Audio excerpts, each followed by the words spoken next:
Welcome to Six Sigma Black Belt, Course 4, Module 5, Probability. Probability is the basis behind the inferences we conduct in statistics. While there are many facets to probability theory, we will just be covering the fundamentals. A probability has a handful of simple yet essential properties. First, all probabilities must be between 0 and 1 inclusive. Second, the sum of all the probabilities in the sample space must equal 1. Additionally, we must understand a little about the manner under which elements are selected. Does the order of the selections matter? And will we allow an element to be returned to the population before another element is selected? This is replacement.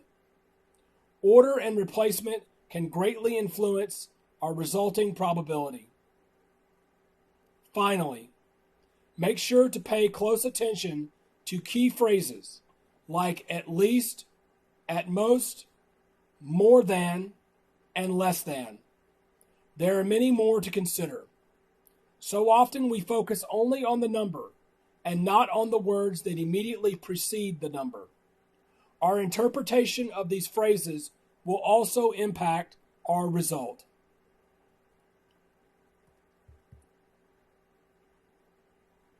An event is a collection of results or outcomes of an experiment.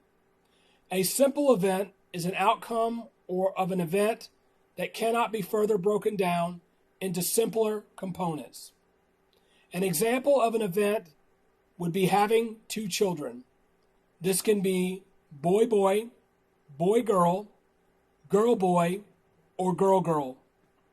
Each one of these outcomes are simple events.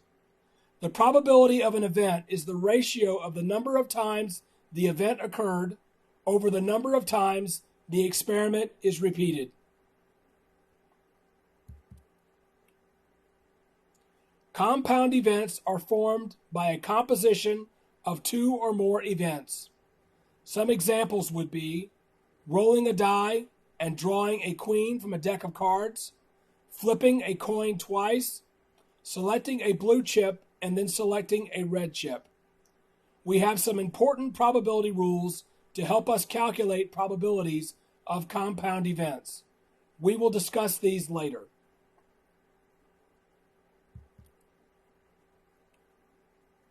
The law of large numbers is a very important theorem in probability and statistics. It states that if we repeat an experiment again and again, the relative frequency probability of an event tends to approach the actual probability. In games of chance, this technique is used to validate the proper function of a game. We could even use this idea to validate a die as fair. The likelihood of each number should come in at 1/6. Take caution. If we know nothing about the likelihood of different possible outcomes, we should not assume they are equally likely. The actual probability can depend on many known and unknown factors.